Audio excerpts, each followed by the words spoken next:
तो बंगाल में सियासत जोरों पर है। बात कर लेते हैं बंगाल के बाद उत्तर प्रदेश की, जहां पर बीजेपी के अंदर चल रही गुटबाजी के बाद योगी आदित्यनाथ के लिए आज बहुत बड़ी राहत की खबर सामने आई। सीएम योगी आदित्यनाथ न सिर्फ अपना कार्यकाल पूरा करेंगे बल्कि साल 2022 में उनके नेतृत्व में ही चुनाव लड़ा जाएगा।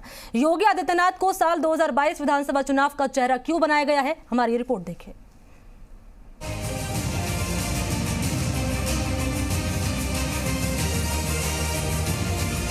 मैं आदित्यनाथ योगी ईश्वर की शपथ लेता हूं कि मैं विधि द्वारा स्थापित भारत के संविधान के प्रति सच्ची श्रद्धा और निष्ठा रखूंगा।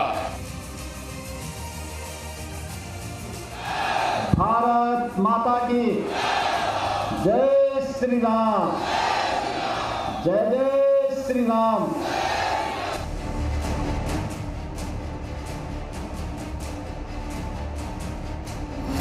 2022 में योगी के नेतृत्व में बीजेपी का खेला। विधानसभा चुनाव से पहले उत्तर प्रदेश में बीजेपी के अंदर गुटबाजी को खत्म करने के लिए 21 मई से 2 जून के बीच पार्टी और संघ ने लगातार बैठकें की, कभी दिल्ली में तो कभी लखनऊ में। और इन बैठकों के बाद जो बड़ी खबर निकल कर आई वो ये कि बीजेपी योगी आदित्यनाथ के नेतृत्व में ही उत्तर प्रदेश विधानसभा चुनाव लड़ेगी। अब सवाल यह है कि इसका मतलब क्या हुआ। योगी आदित्यनाथ के नेतृत्व में ही यूपी का अगला विधानसभा चुनाव लड़ा जाएगा। ये संदेश है उन नेताओं के लिए, उन विधायकों के लिए और उन मंत्रियों के लिए जो बगावत के मूड में रहे हैं और जो योगी की कार्यशैली पर सवाल उठाते रहे हैं। दूसरी बड़ी बात यह है कि बीजेपी नेतृत्व ये मानकर चल रहा है कि फिलहाल यूपी में योगी का कोई विकल्प भी नहीं है। यानी बीजेपी के शीर्ष नेतृत्व को लगता है कि अगर योगी आदित्यनाथ के नेतृत्व में चुनाव लड़ा जाए तो सत्ता में बने रहने की संभावना अधिक होगी।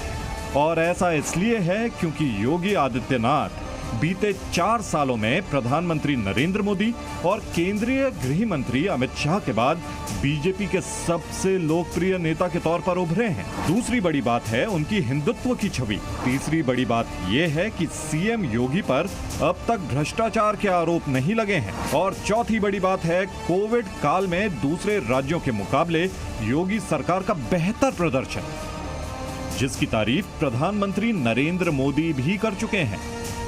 पिछले कुछ समय से मीडिया में लगातार खबर आ रही थी कि यूपी में बीजेपी के प्रदेश अध्यक्ष स्वतंत्र देव सिंह को हटाया जा सकता है, लेकिन सूत्रों के मुताबिक स्वतंत्र देव सिंह यूपी में बीजेपी के प्रदेश अध्यक्ष बने रहेंगे। अब इसके पीछे भी बीजेपी की रणनीति है। यूपी में सरकार और संगठन के बीच तनाव की खबरें आते रही है, लेकिन अब बीजेपी नेतृत्व ने यह तय कर दिया है कि न तो सरकार का कप्तान बदला जाएगा और न ही संगठन का मुखिया, यानी स्वतंत्र देव सिंह स्वतंत्र रूप से प्रदेश अध्यक्ष का कार्यभार संभालते रहेंगे और अगला विधानसभा चुनाव दोनों मिलकर लड़ेंगे, क्योंकि संगठन में बदलाव का अर्थ होता जनता और कार्यकर्ताओं के बीच में नकारात्मक संदेश जा सकता था। 2017 में जब यूपी में चुनाव हुआ था तब केशव प्रसाद मौर्य बीजेपी के प्रदेश अध्यक्ष थे, जो अब यूपी के उप मुख्यमंत्री हैं। अब जरा उनका बयान सुनिए। 2022 300 पार, 2022 में फिर हम 2017 दोहराएंगे। पूर्व प्रदेश अध्यक्ष हूं मैं, अपने अध्यक्ष जी की अगुवाई में फिर 300 पार जिताएंगे।